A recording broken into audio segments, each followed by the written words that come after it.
Good morning, dear students. How are you?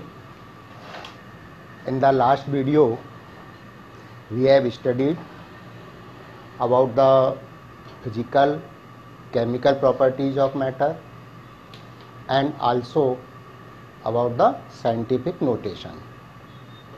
And in this video, we will discuss about the certainty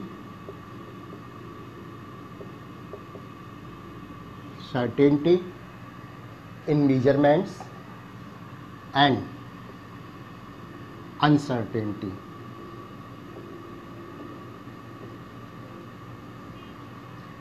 certainty को English में हिंदी में बोलते हैं निश्चितता और अनसर्टेनिटी अनिश्चितता।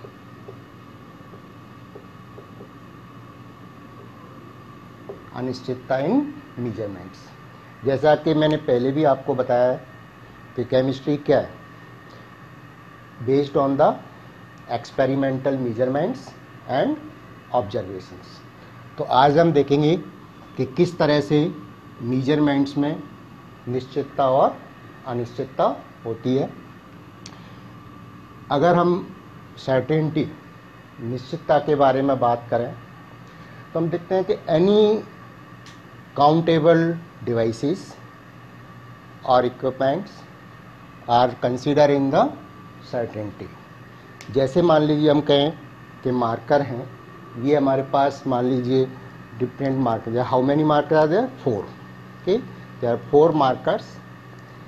Similarly we say that anything, how many hairs are there.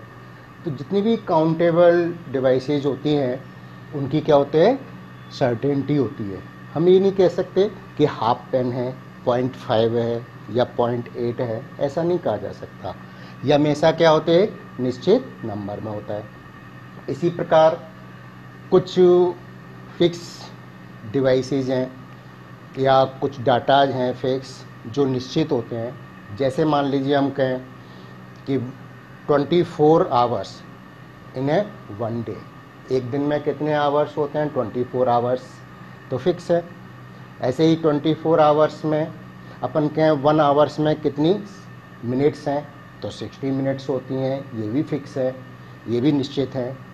इसी तरह से मान लीजिए हम कहें कि 1 मिनट में कितने सेकंड्स हैं, तो 60 सेकंड्स होते हैं। तो ये कुछ डाटाज हैं जो कि हमेशा क्या होते हैं? निश्चित होते हैं और इनमें सर्टेनिटी होती है। नेक्स्ट अपन बात करें अनिश्चितता के बारे में। तो जितने भी एक्सपेरिमेंटल मेजरमेंट्स होते हैं या अपन लेंथ की बात करें, जैसे आपने देखा होगा ये क्या है? स्केल है, ज्योमेट्री बॉक्स में आता है। ये हमारे का 30 सेंटीमीटर का है, छोटा भी आता है, 12 सेंटीमीटर का भी आता है और 30 सेंटीमीटर का भी। तो किस तरह मान लीजिए हमने अपने को इसकी लेंथ लेनी है, तो अगर मान लीजिए हम एक स्केल की बात करें तो इस पर लेंथ अपन किस तरह से मेजर करते हैं और किस तरह से इसमें अनिश्चितता होती है, इसके बारे में हम देखेंगे। मान लीजिए ये स्टार्टिंग आपका 0 से हुआ, देन 1 2 3 4 5 6। मान लीजिए हम यहाँ पर 6 सेंटीमीटर का अपन ने क्या लिया? कोई भी स्केल लिया। ओके, हम देखते हैं कि इनके बीच में क्या होते हैं? मिलीमीटर, छोटे छोटे 10 डिजिट्स होते हैं, 10 खाने और होते हैं, 10 खाने। मान लीजिए अपन ये तो इसका मिड मान लें।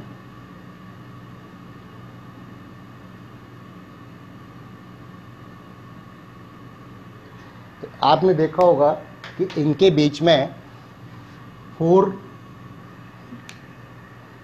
मार्क और होते हैं।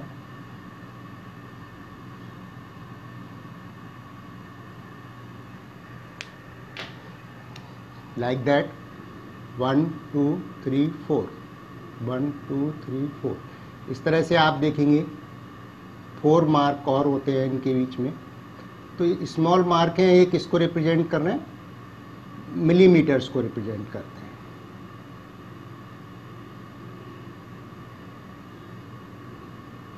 इस तरह से आपने देखा होगा स्केल होता है। तो अगर मान लीजिए आपकी ये जो 1 डिजिट है, ये तो किसको रिप्रेजेंट कर रहा है? 1 सेंटीमीटर को। और इनके बीच में, ईच के बीच में कितने 10 डिजिट्स और हैं, तो ये किसको रिप्रेजेंट करेंगे? मिलीमीटर को। यानी 1 centimetre is equal to 10 millimetre. तो जब भी अपने को, मान लीजिए अपने को इसकी जैसे लेंथ मेजर करनी है, आप देखेंगे, मान लीजिए लेंथ मेजर करनी है, तो इसको अपन देख रहे हैं, ये क्या बता रहा है? 4.8। इसने बताया 4.8 सेंटीमीटर। तो अब यहाँ पर अगर अपन देखें तो जो लास्ट वाली डिजिट है, लास्ट वाली डिजिट में क्या होती है? हमेशा अनिश्चितता पाई जाती है। यानी हम इसको जब नापते हैं तो 8 से 7 भी जा सकता है और 9 भी जा सकता है। तो जो हमेशा लास्ट डिजिट है उसको अपन क्या लेके चलते हैं? ±1। यानी जो मेजरमेंट है लेंथ का, उसमें हमेशा क्या रहेगा? ±1 का वेरिएशन होता है। इस तरह से जब डिजिट्स या मेजरमेंट अपन करते हैं तो उनमें क्या पाई जाती है? अनिश्चितता पाई जाती है। यानी जो लास्ट डिजिट है उस पर अनिश्चितता रहती है। जैसे ये आपके 4.7 भी हो सकता है और 4.9 भी हो सकता है। इसी तरह से आपने देखा होगा, यदि हम किसी चीज़ का वजन करते हैं, वेट करते हैं, तो वेट मशीन पे आपने देखा होगा उसका स्केल आता है, एक रेंज आती है। मान लीजिए अपन बात करें किसी की रेंज 001 ग्राम है। आप जानते हैं कि 1 ग्राम में कितने मिलीग्राम होते हैं? 1000 मिलीग्राम्स होते हैं। तो अगर मान लीजिए रेंज जो अपना वेइंग मशीन है उसकी रेंज क्या है? 0.001 ग्राम, और अपन इसको क्या बोल सकते हैं? 1 मिलीग्राम। क्यों? क्योंकि 1 ग्राम इज इक्वल टू कितने होते हैं? 1000 मिलीग्राम। अब मान लीजिए हमें किसी का, जैसे इसका ही मान लीजिए अपने मार्कर का वेट लिया और इसका वेट मान लीजिए हमारा आता है 20.645 ग्राम। तो ये जो 5 ग्राम है, लास्ट का जो 1 डिजिट पे है, इसमें क्या रहती है? अनिश्चितता रहती है कि ये आपके ±1, यानी लास्ट डिजिट में जो अनिश्चितता रहेगी क्या रहेगी? ±1 ग्राम की क्या रहती है? अनिश्चितता रहती है। सॉरी, अनिश्चितता कितनी रही? 1 मिलीग्राम। ठीक है। और अपन कह सकते हैं ±1 0.001 ग्राम। तो जब भी अपन किसी चीज़ का वेट करते हैं या लेंथ लेते हैं, अगर हम इसको 2 और 3 टाइम्स रिपीट करेंगे तो बार बार इसमें क्या आता है? चेंज आता है। कई वेरिएशंस होती हैं, जैसे मान लीजिए हवा आ गई, एयर आ गई, तो उससे क्या होगा? वेट में वेरिएशन आ जाता है मिलीग्राम और माइक्रोग्राम लेवल पे। तो इस तरह से जब आप वेरिएशन आता है, ये अपन क्या कहते हैं? इसको अनिश्चितता कहते हैं। तो ज़्यादातर जो एक्सपेरिमेंट्स या प्रयोग हम करते हैं और उनकी मेजरमेंट्स लेते हैं तो उनमें क्या रहती है? अनिश्चितता रहती है। अब अनिश्चितता और इस पर बेस्ड हम नेक्स्ट टर्म पढ़ेंगे कि how it is correlate with the measurements. वो टर्म्स हैं आपके precision and accuracy.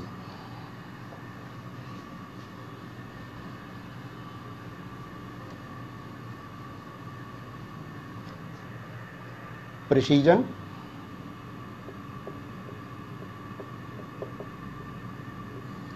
And accuracy, इनका क्या मतलब होता है? कि जब भी अपन मेजरमेंट्स लेते हैं, कोई भी एक्सपेरिमेंट अपन कर रहे हैं, तो वहाँ पर हम क्या कहते हैं 2 और 3 मेजरमेंट्स लेते हैं। कोई भी एक्सपेरिमेंट करेंगे उसके लिए हम 2 या 2 से अधिक मेजरमेंट्स लेते हैं। तो प्रिसीजन क्या है? प्रिसीजन है क्लोजनेस ऑफ मेजरमेंट्स। ये अभी मैं आपको एग्जांपल लेके एक बताऊंगा। क्लोजनेस ऑफ मेजरमेंट्स यानी जो आप मेजरमेंट्स ले रहे हैं वो कितने पास पास हैं, नियर बाई हैं। और एक्यूरेसी क्या होती है? Average of measurements, average of measurements similar to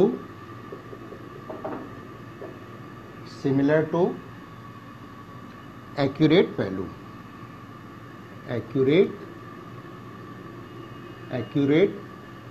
results और वैल्यू। यानी जो भी हम मेजरमेंट्स ले रहे हैं जिस एक्सपेरिमेंट्स के लिए, तो उसकी जो एक्यूरेट वैल्यू है, यदि एवरेज ऑफ मेजरमेंट्स उसके बराबर है, समान है, तो वो क्या कहलाएगी? उसकी एक्यूरेसी कहलाती है। फॉर एग्जाम्पल हम यहाँ पर एग्जाम्पल लेके देखते हैं। जैसे मान लीजिए हमारे पास 3 स्टूडेंट्स हैं,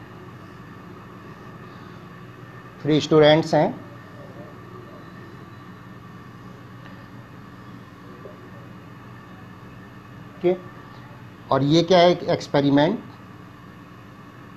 कर रहे हैं।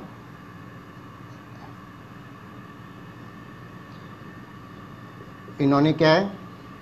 2 ऑब्जर्वेशंस लिए और एक अपन इसका निकाल लेंगे average.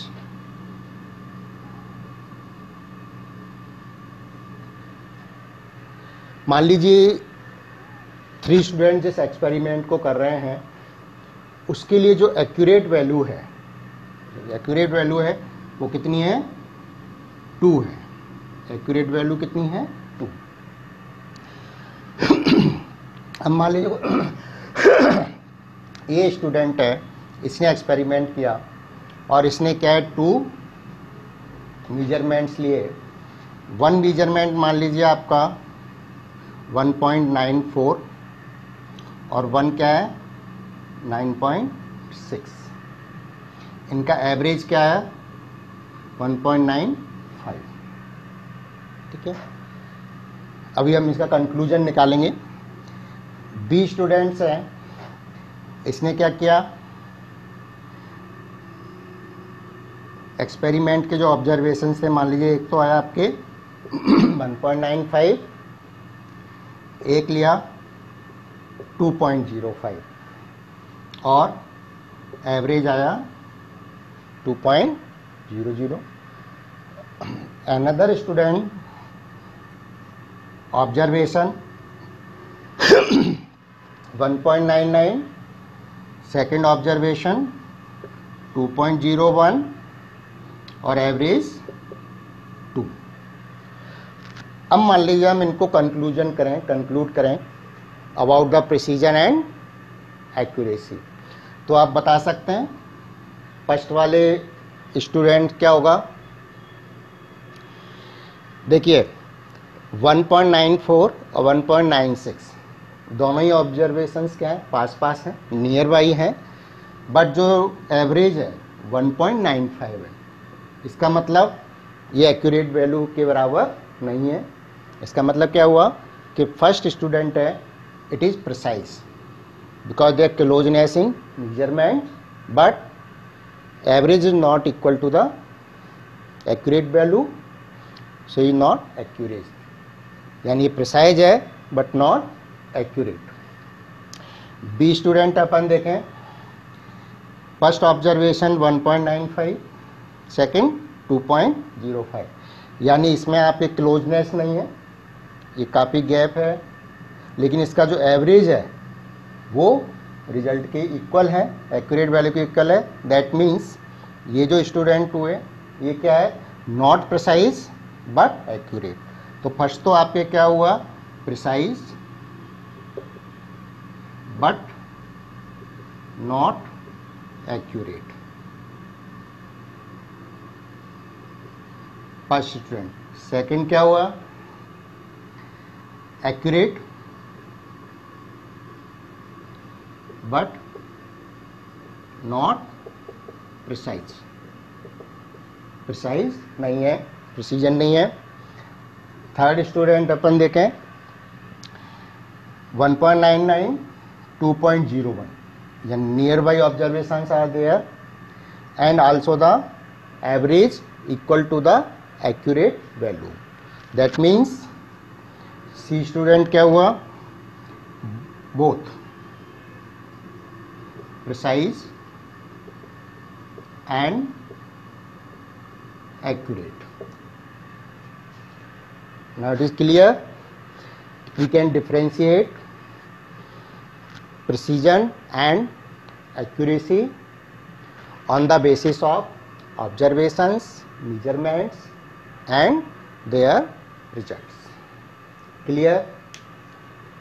Now the another term which we will discuss here is significant figures.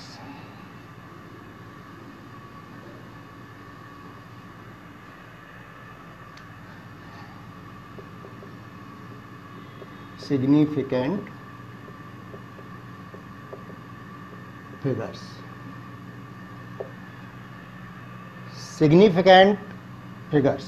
Significant का मतलब होता है कि जो भी हम मेजरमेंट ले रहे हैं उनमें मीनिंगफुल डिजिट्स, मीनिंगफुल डिजिट्स क्या कहलाती हैं, सिग्निफिकेंट फिगर्स कहलाते हैं। अभी हम एग्जाम्पल से इसको समझेंगे। तो सिग्निफिकेंट फिगर्स क्या हुए, meaningful digits of measurements.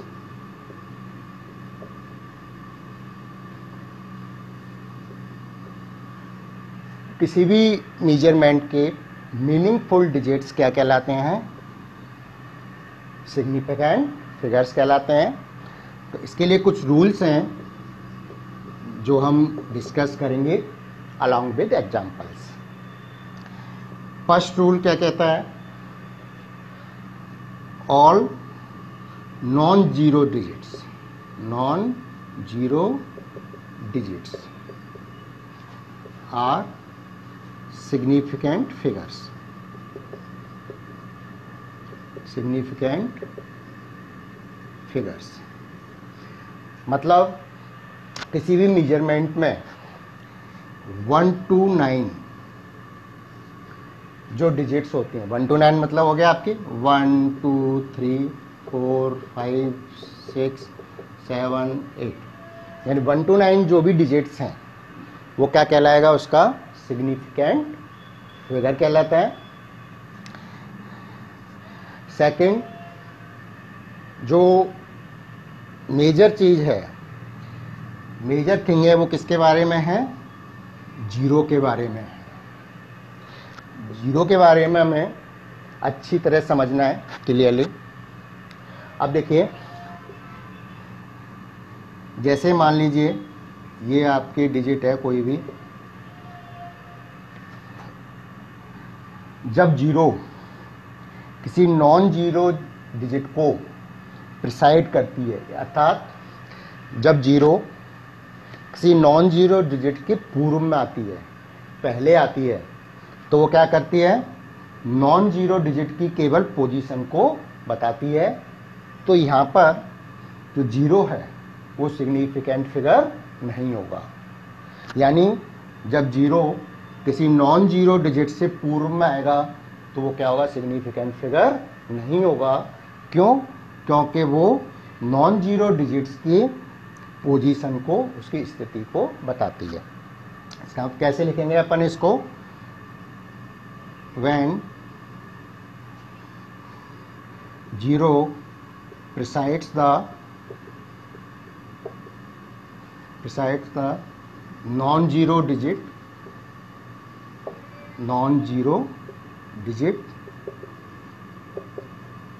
non-zero digits, it is not considered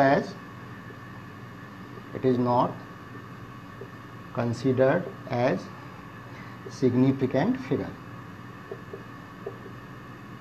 Significant figures. अब आप बता सकते हैं इस डिजिट में कितने सिग्निफिकेंट फिगर होंगे, क्योंकि जीरो तो नॉन जीरो डिजिट के पूर्व में आ रही है, इसका मतलब 1 और 2, तो 3 हो गया, 5 हो गया. That mean there is 2 significant figures are there. इस डिजिट में कितने हुए आपके 2 significant figures. Significant figures. Clear? ये ए पार्ट हो गया जीरो के लिए. अब जीरो का अपन बी पार्ट देखें. जीरो की 3 कंडीशंस हैं यहां पर.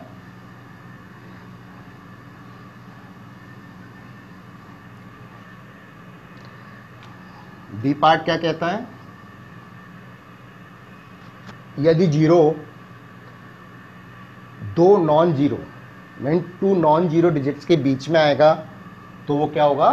सिग्निफिकेंट फिगर होगा. जैसे मान लीजिए अपन ने एग्जाम्पल लिया 2.004,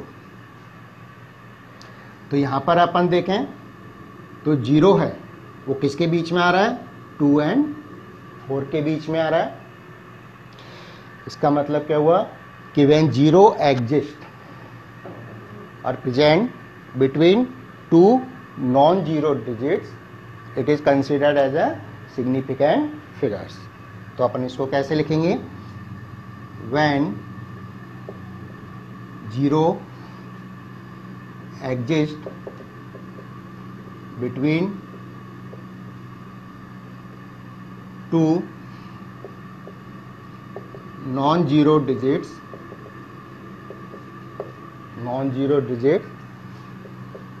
these are considered as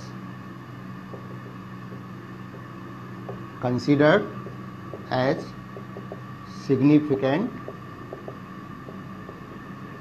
figures. इनको हम क्या करेंगे? सिग्निफिकेंट फिगर कंसीडर करेंगे.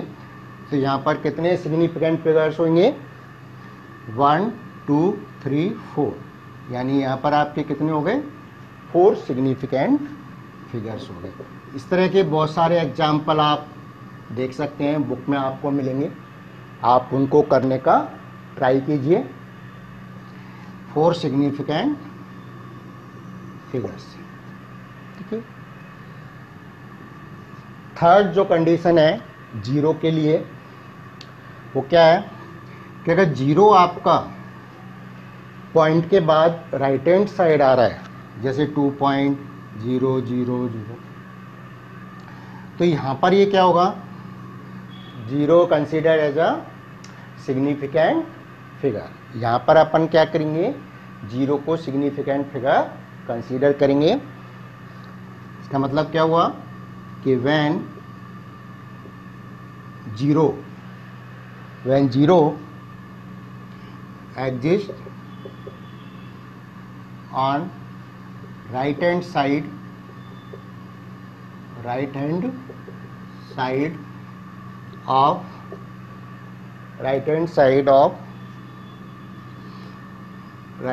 of पॉइंट, और डॉट भी बोलते हैं इसको. या नियम सिंपल लैंग्वेज में है, इनको आप नोट कर लीजिए. तो when zero exist on right hand side of point, these are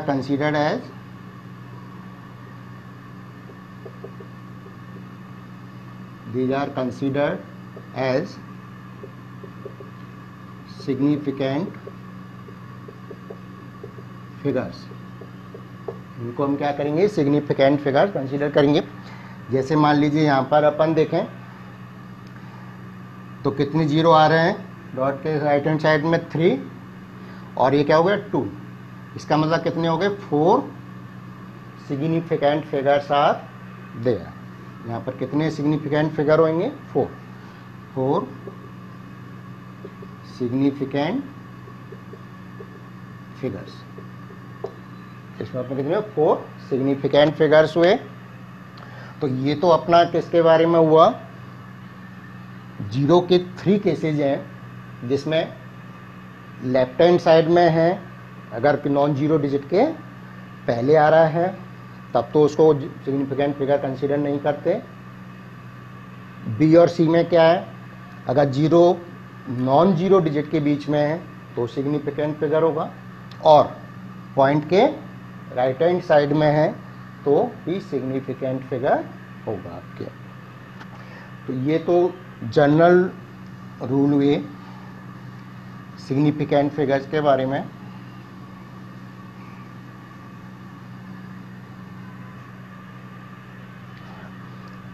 अब हम अनदर एग्जाम्पल सिग्निफिकेंट फिगर के बारे में देखें, जो इम्पोर्टेंट एग्जाम्पल्स हैं, जैसे काउंटिंग।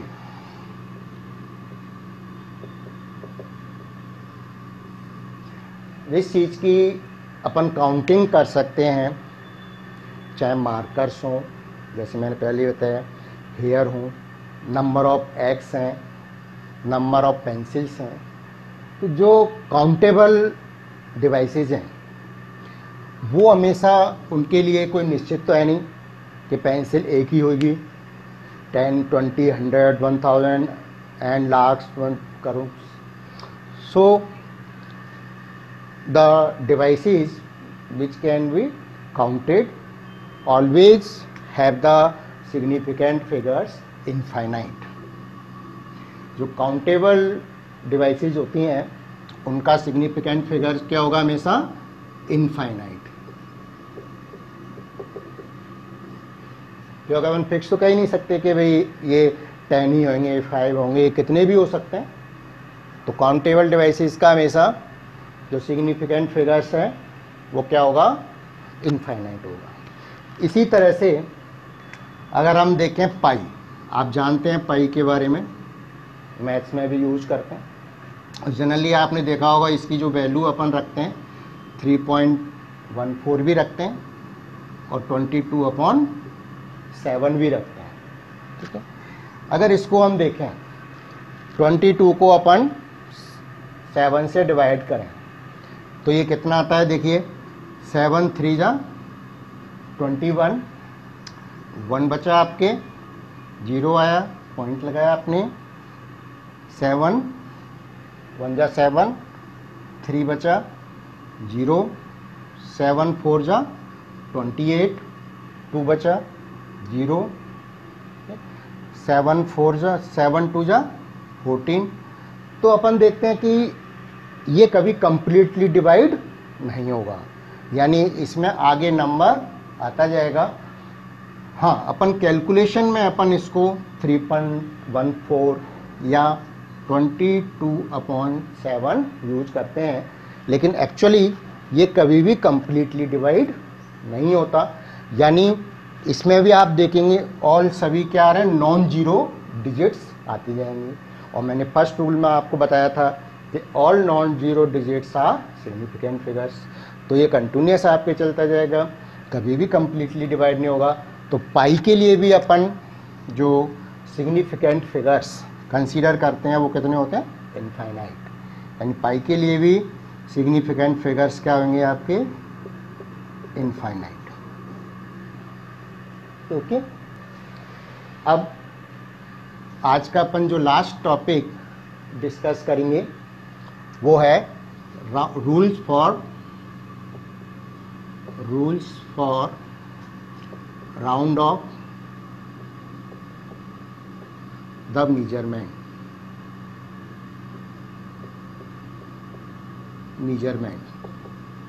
यानी मेजरमेंट्स को राउंड ऑफ करने का नियम क्या है।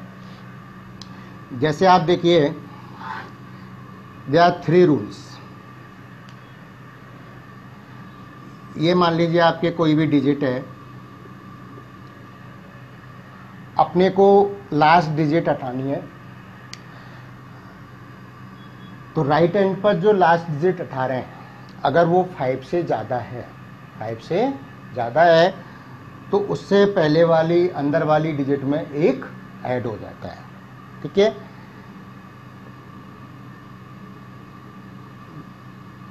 One is added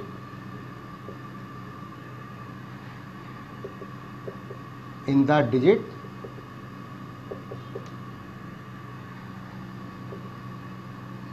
inside the digit which is inside the removing digit, which is inside the removing digit. When removing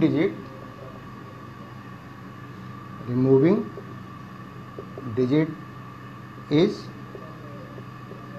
more than 5, अगर जो रिमूविंग डिजिट है वो मोर देन 5 है तो अपन उसमें क्या कर देते हैं, एक ऐड कर देते हैं। इनसाइड डिजिट क्या हो गई इसके 6, तो इसमें अपन क्या करेंगे 1 ऐड कर देंगे, तो ये क्या हो गया, इसका राउंड ऑफ हो गया। सेकंड रूल क्या कहता है, अगर रिमूविंग डिजिट 5 से कम है तो इनसाइड डिजिट में कोई भी परिवर्तन नहीं होता, कोई भी चेंज नहीं होता। ठीक है, इसका मतलब क्या हुआ कि there is no change in inside digit if the removing digit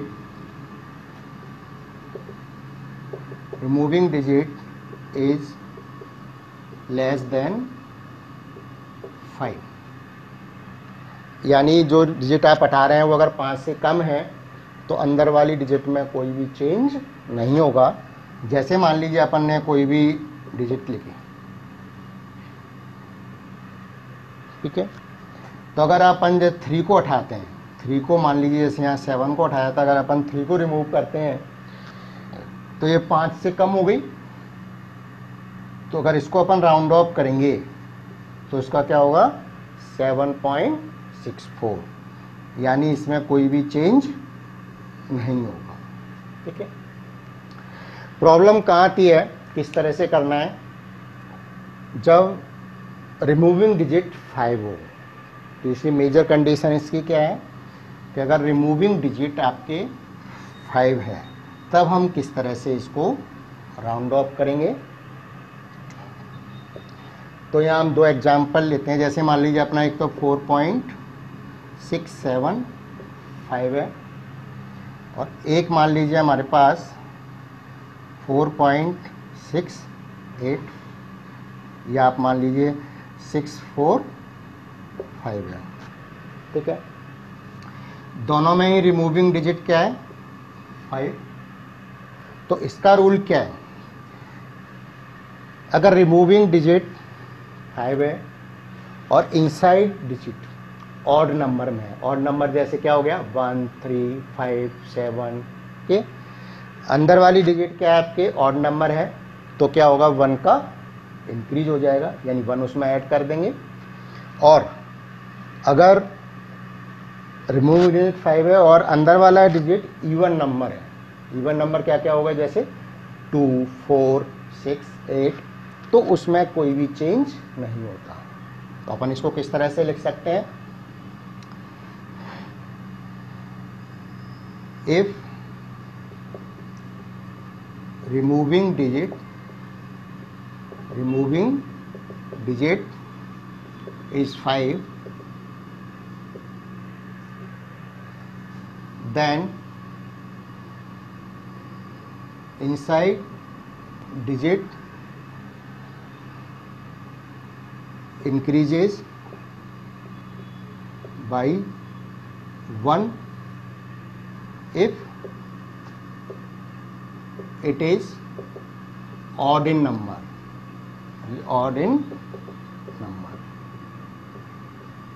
अगर उसका नंबर क्या है, ऑड है, इनसाइड क्या है कि इनके 1 if it is odd in number, inside digit किस में हो, ऑड नंबर में हो, तो इसका राउंड ऑफ क्या हो जाएगा, ये 5 है, ऑड है, इसको हम 1 इंक्रीज कर देंगे तो ये क्या हो गया 4.68। इस केस में क्या होगा, अगर इनसाइड डिजिट आपके क्या है, इवन नंबर है, तो देयर नो चेंज। इसको हम क्या लिखेंगे कि if removing digit is 5, digit 5, there is no change, there is no change in inside digit, inside digit में कोई चेंज नहीं होगा when it is in even number, जब इसका नंबर क्या है, इवन नंबर, जब इसका नंबर क्या है, इवन है। जैसे यहाँ पर 4 है तो 4 इवन हो गया, तो इसका मतलब क्या हो गया, इसमें कोई चेंज नहीं होगा और इसका राउंड ऑफ क्या होगा 4.64। ठीक है, समझ में आया। तो इस तरह से अपन किसी भी मेजरमेंट को as per requirement round of कर सकते हैं। वन एडिशनल थिंग यहाँ पे और ऐड करना चाहेंगे, एक चीज़ और बताना चाहेंगे आपको, जिससे ये टॉपिक कंप्लीट हो जाएगा। फिर डायमेंशनल एनालिसिस एक टर्म है, डायमेंशनल एनालिसिस। इसको और पढ़ने के बाद अपना बेसिक टॉपिक्स हैं, बेसिक कंसेप्ट है वो ख़त्म होगा। डायमेंशनल एनालिसिस आपने देखा होगा, मैंने अभी जैसे आगे MKS सिस्टम पढ़ा था, CGS सिस्टम पढ़ा, FPS सिस्टम आपको बताया मेजरमेंट्स का। तो यहाँ पर भी क्या है, कन्वर्जन ऑफ यूनिट्स, अपन ने यूनिट्स पढ़े, जैसे लेंथ की मीटर, सेंटीमीटर, मिलीमीटर, वेट की क्या होती हैं, वजन की किलोग्राम, ग्राम, मिलीग्राम। तो इस तरह आप देख सकें कि एक यूनिट को वन सिस्टम से अनदर सिस्टम में कन्वर्ट कर सकते हैं। तो डायमेंशनल एनालिसिस क्या होता है, conversion of units from one system to another system, one system to another system. बहुत सारे एग्जाम्पल्स हैं। आप जैसे मान लीजिए अपन बात करें 1 इंच की बात करें, आप देखते हैं कि स्केल है, इंच में भी होता है, फुट में भी होता है। ठीक है, आपने देखा कितना 1 जो फुट होता है उसमें कितना सेंटीमीटर होता है, 30 सेंटीमीटर, और अराउंड 12 इंच होता है। कितना हो गया, 12 इंच। तो 1 इंच में कितना सेंटीमीटर होगा, 2.5। वैसे एक्चुअली देखा जाए तो 2.54 सेंटीमीटर होता है। यानी इंच को किस में कन्वर्ट किया हमने, सेंटीमीटर में। ये आपने देखा है जैसे 1 सेंटीमीटर में कितने मिलीमीटर होते हैं, 10 मिलीमीटर होते हैं। तो ये क्या हो गया, यूनिट्स का वन सिस्टम से अनदर सिस्टम में कन्वर्जन। ऐसे ही आप देखें तो जैसे 1 किलोग्राम है, ये कितना होगा, 1000 ग्राम के बराबर होता है, और 1 ग्राम 1000 मिलीग्राम के बराबर होता है। आप बता सकते हैं 1 metre is equal to how many centimetre, तो है आपको 100 सेंटीमीटर। ठीक है, तो ये ऐसे ही आपने देखा होगा जैसे 1 लीटर है, कितना होता है, 1000 मिलीलीटर के बराबर होता है। तो इस तरह से जो conversion of unit from one system to another system, ये कहलाता है आपके डायमेंशनल एनालिसिस। ठीक है, तो इसके साथ ही हमारा जो बेसिक थिंग्स हैं रिलेटेड टू द मेजरमेंट्स ये कंप्लीट होते हैं। And in the next video we will study about the various laws for the chemical combination. Thank you very much.